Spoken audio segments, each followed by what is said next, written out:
দীর্ঘ এক মাসের উত্তেজনা আর নাটকীয় রোমাঞ্চক পথ পেরিয়ে 2026 ফিফা বিশ্বকাপ এখন পৌঁছে গেছে চূড়ান্ত দ্বার প্রান্তে।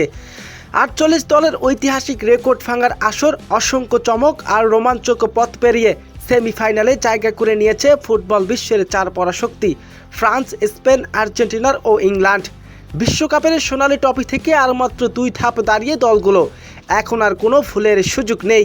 একটি জয় নিয়ে যাবে স্বপ্নের ফাইনাল, আর একটি হারই শেষ করে দেবে বিশ্বকাপের জয়ের স্বপ্ন। চলুন এক নজরে দেখে নেওয়া যাক সেমিফাইনালের সেই সূচি। প্রথম সেমিফাইনালে মুখোমুখি হতে যাচ্ছে ইউরোপের দুই পরাশক্তি দল ফ্রান্স ও স্পেন। দুই দলে চলিত টুর্নামেন্টে দুর্দান্ত ছন্দে রয়েছেন। কোয়ার্টার ফাইনালের মরক্কোকে 2-0 গোলে হারিয়ে সে 4-এ জায়গা করে নিয়েছে ফ্রান্স। অন্যদিকে স্পেনের কঠিন লড়াই শেষে বেলজিয়ামকে 2-1 গোলে হারিয়ে সেমিফাইনালে পা রেখেছে।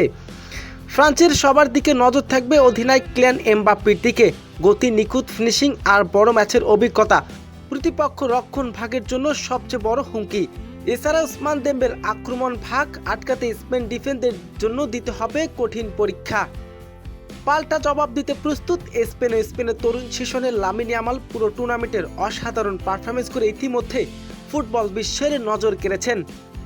অন্যদিকে সেমিফাইনালের বিশ্ব চ্যাম্পিয়ন আর্জেন্টিনার সামনে এবার কঠিন চ্যালেঞ্জিং দাঁড়িয়েছে শক্তিশালী ইংল্যান্ড। কোয়ার্টার ফাইনালের আর্জেন্টিনার সুইজারল্যান্ডকে 3-1 গোলে উড়িয়ে দিয়ে সেমিফাইনালের টিকিট কেটেছে। কোয়ার্টার ফাইনালে আর্জেন্টিনার সুইজারল্যান্ডকে 3-1 গোলে হারিয়ে উড়িয়ে দিয়ে সেমিফাইনাল নিশ্চিত করেছে। অন্যদিকে ইংল্যান্ডও 2-1 গোলে হারিয়ে লড়াকু জয়ের বিদায় করে দিয়েছে নরওয়েকে। আর্জেন্টিনার শিবিরে মূল ভরসা লিওনেল মেসি, অভিজ্ঞতা, জাদুকরী নেতৃত্ব, সেই সাথে উলিয়ান আলভারেজ এবং লাউতারো মার্টিনেজের ফর্মের সমর্থকরা দারুণ স্বস্তিতে।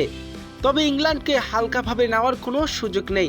জুট বেলিংহামের মাঝখানে নিয়ন্ত্রণ, হ্যারি কেনের রেসকোর দক্ষতার উপর ভর করে আত্মবিশ্বাস তুঙ্গে ইংল্যান্ড।